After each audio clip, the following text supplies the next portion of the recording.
Hai, selamat datang di channel cerita horor Senja Maghrib. Maaf ya, hampir sebulan saya absen mendongeng kisah horor. Untuk cerita yang akan saya bawakan kali ini bercerita tentang kisah pilu sang wanita penghibur, kisah kematianku dan ibuku yang tragis. Untuk selalu update cerita-cerita horor terbaru dari saya, jika berkenan, silahkan klik tombol subscribe dan like cerita horor dari saya. Terima kasih.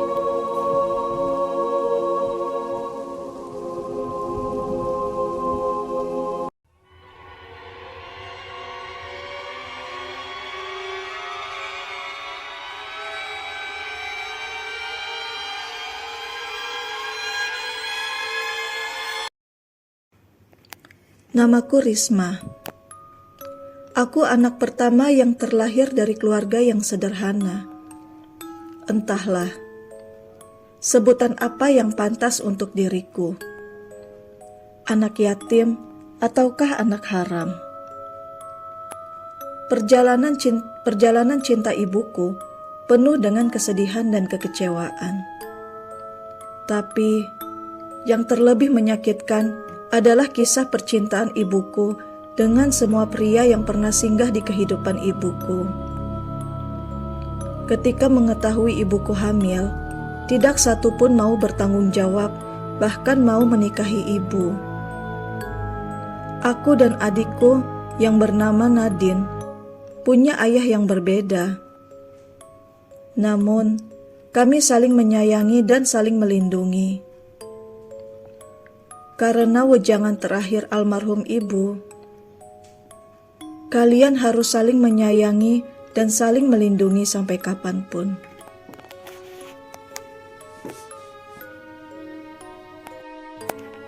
Masih teringat jelas, ketika ibu divonis terkena virus HIV dan kanker serviks. Namun ibu memutuskan untuk berobat alternatif dengan kemampuan keuangan ibu. Jangankan untuk berobat ke rumah sakit, untuk makan sehari-hari saja kami sangatlah susah, karena kami tidak punya ayah yang menafkahi kami. Sampai ajal ibu menjelang dan meninggal dalam keadaan memprihatinkan. Cairan amis keluar dari kemaluan ibu dibarengi dengan erangan kesakitan yang tak tertahankan. Aku mau melupakan semua kenangan menyakitkan itu tentang ibu, namun kenangan itu akan selalu ada dalam benakku. Kami tidak tahu pekerjaan ibu, namun tiap petang menjelang, ibu selalu sudah berdandan rapih dan cantik yang hendak keluar rumah dan pulang di esok pagi harinya. Inilah kisah hidupku sebagai pemandu karaoke.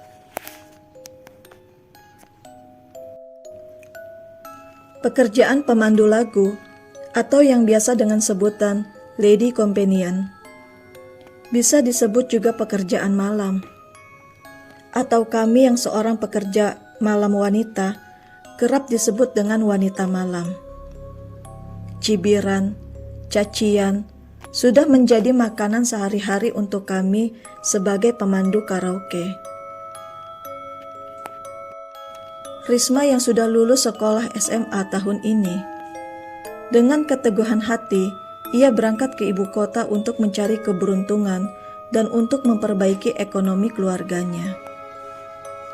Ia berjanji kepada almarhum ibunya untuk menjaga adiknya yakni Nadine yang masih duduk di bangku sekolah dasar itu. Selama keberangkatan Risma ke ibu kota untuk mengadu nasib, Nadine yang kini tinggal bersama adik ibunya, yakni Tante Ning, di sebuah kota di Jawa Tengah. Risma yang mendapatkan kabar lowongan kerja sebagai pelayan restoran di tempat temannya bekerja, tidak sabar untuk segera menuju ibu kota. Namun, ia harus bersabar menunggu surat kelulusannya yang masih diproses oleh pihak sekolah itu. Riz, setelah lulus, rencana kamu apa selanjutnya? Tanya Wati yang kini tengah pulang ke desanya untuk mengunjungi orang tuanya. Entahlah Wat, setelah ibu meninggal, aku bingung untuk rencana ke depannya. Mungkin aku akan tetap di desa menjaga adikku saja, ujar Risma kepada temannya sewaktu SMP, yakni Wati, yang terlihat penampilannya kian berubah menjadi sosok wanita muda yang elegan, cantik, dan mempesona. Akhirnya Risma pun menerima tawaran Wati yang kini sudah bekerja di ibu kota sebagai wanita pemandu karaoke dengan tawaran gaji yang lumayan. Tidak memerlukan persyaratan surat kelulusan sekolah. Tawaran sebagai pelayan restoran ditolaknya oleh Risma. Dan Risma pun bersiap merapihkan sebagian baju-bajunya untuk dibawa ke ibu kota. Halo Tante Ning, aku bisa bicara sebentar dengan Nadine, ujar Risma di sambungan telepon. Setelah berpamitan dengan Nadine, adik satu-satunya itu yang ia miliki, Risma pun berjanji jika sudah mendapatkan pekerjaan akan mengirimkan tas sekolah baru untuk adik kesayangannya itu. Risma pun kini sudah berada di ibu kota. Risma kini sudah berada di tempat kerja pertamanya. Ia pun sudah berdandan rapih untuk bergabung dengan Wati dan teman-teman baru lainnya. Namun pekerjaan pertamanya tidaklah sesuai harapan atau yang dibayangkan oleh Risma sebelumnya. Profesi pemandu karaoke yang ia tahu adalah pekerjaan normal seperti yang ia lihat di pusat perbelanjaan di kota kecilnya itu. Namun pekerjaan yang ini, melainkan ia harus menemani pria hidung belang bernyanyi, dengan konsekuensi tubuhnya rela dijamah oleh pria hidung belang. Namun kali ini Risma kecewa dan merasa Wati telah menjebaknya untuk mengajak bekerja sebagai pemandu karaoke plus-plus di ibu kota. Namun apa boleh buat, semua sudah terlanjur. Kartu identitas Risma pun ditahan oleh bos pengelola usaha karaoke plus-plus. Terlebih, kehidupan di ibu kota sangatlah keras. Jika ia keluar dari pekerjaan ini, mau kemana ia akan tinggal, sedangkan di tempat pekerjaan yang sekarang, tempat tinggal sampai makan pun ditanggung dan dijamin oleh pengelola karaoke tersebut.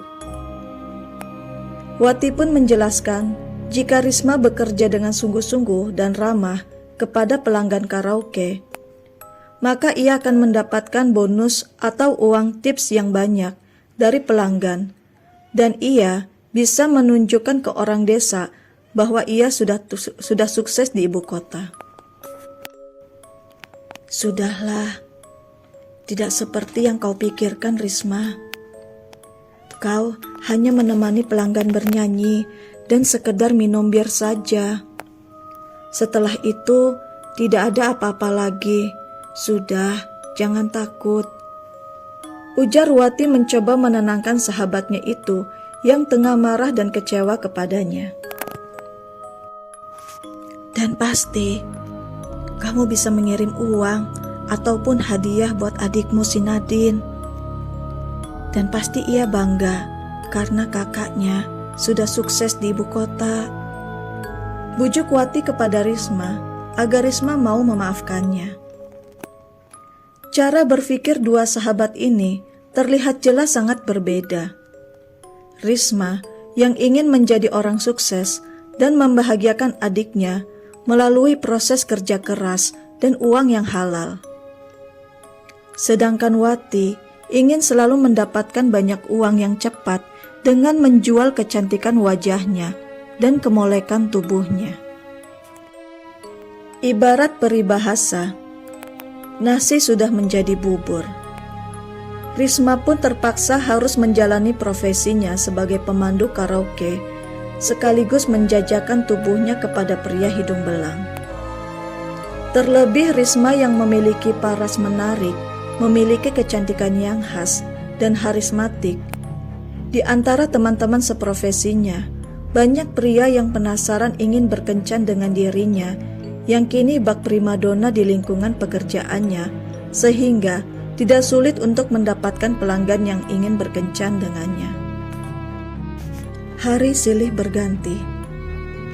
Risma yang kini sudah disibukkan dengan aktivitasnya, yakni tiap malam menemani tamu yang berkaraoke, ataupun hanya sekedar menemani minum saja, dan kembali lagi ke tempat ruang tunggu untuk dipanggil lagi namanya oleh Mami, sebutan bos yang mengatur usaha karaoke tersebut. Hanya rutinitas seperti itu yang selalu dijalani oleh Risma hari demi hari. Mengenai tempat tinggal para pegawai pemandu karaoke, seperti asrama khusus untuk para pegawai karaoke yang ingin menginap ataupun boleh bebas mencari tempat tinggal di luar. Namun, Risma harus berhemat mengumpulkan uangnya dan dikirimkan uangnya yang untuk keperluan adik tersayangnya, yakni Nadine. Beruntung Risma mempunyai bibi yang sayang kepada adiknya itu, layaknya anak sendiri, dan amanah uang yang selalu dikirimkan Risma dari ibu kota untuk segala kebutuhan Nadine di daerah tempat bibinya tinggal. Nadine, suka nggak kamu dengan tas yang kakak belikan? Tanya Risma kepada adiknya lewat sambungan telepon. Suka banget dong kak. Terima kasih ya. Tadi juga Tante Ning belikan aku martabak coklat. Katanya abis ambil uang yang kakek kirim. Jawab Nadine dengan nada yang bersemangat. Iya, doakan kakak ya. Semoga selalu dapat rezeki biar bisa selalu kirim uang untuk kamu. Ujarnya lembut kepada Nadine, namun ada kesedihan yang tertahan. Sudah ya, kakak tidak bisa telepon lama-lama.